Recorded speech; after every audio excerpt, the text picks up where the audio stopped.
Selamat datang di video pembahasan materi yang telah kami siapkan. Dalam video ini, kami akan menjelaskan secara singkat dan jelas mengenai devisa yang merupakan bagian dari ekonomi. Tapi sebelum memasuki videonya, izinkan kami untuk memperkenalkan diri. Saya Gina Salonur Aini. Saya Gisela Mora Syakira Kando. Saya Fikayu Lestari. Yuk langsung saja kita mulai pembahasannya. Dilanjut dengan rekan saya, Gea. Pengertian devisa. Devisa adalah semua mata uang asing yang memiliki kurs resmi di bank sentral dan dapat digunakan untuk membiayai transaksi perdagangan internasional. Mata uang asing tersebut contohnya adalah dolar Amerika yang beredar di Indonesia.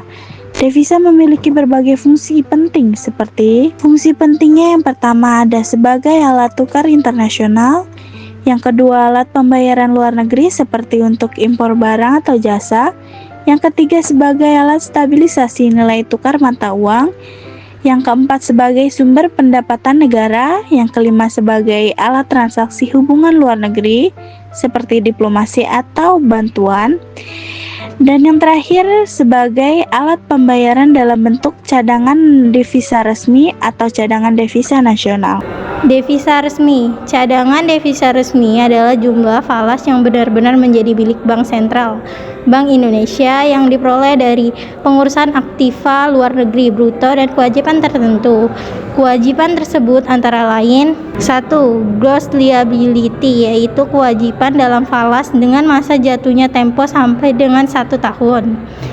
2. Not forward position, yaitu kewajiban Bank Sentral Bank Indonesia dalam falas terdapat penduduk dalam bentuk transaksi forward, transaksi ketika penyerahan barang.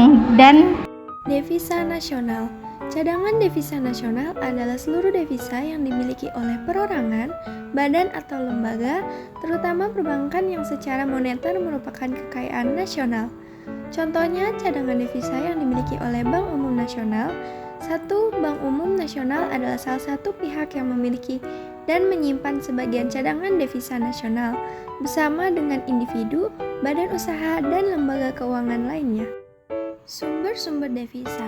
Pemasukan devisa suatu negara bergantung pada besarnya transaksi perdagangan internasional dan aliran keuangan.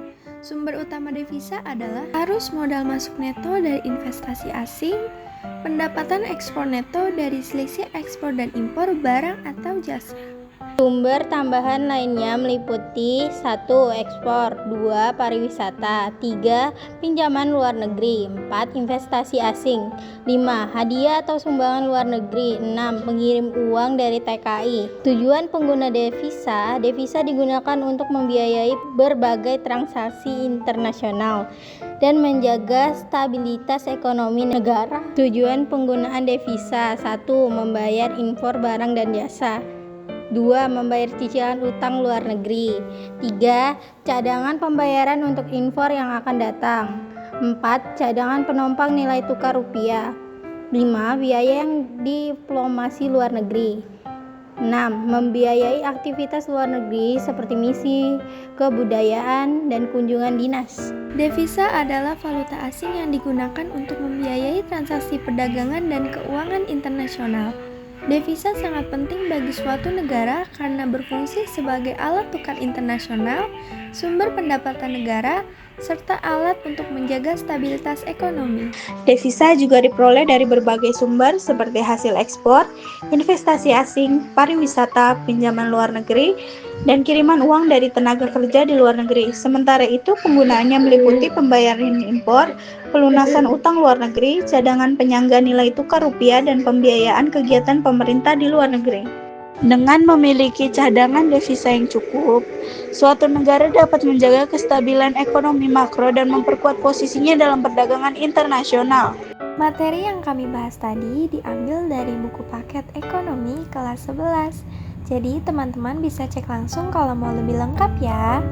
Terima kasih sudah menyimak penjelasan tentang devisa dari kami. Semoga kalian lebih paham tentang pentingnya perekonomian negara. Jangan lupa untuk terus belajar dan tetap semangat ya. Sampai jumpa di video selanjutnya. Bye.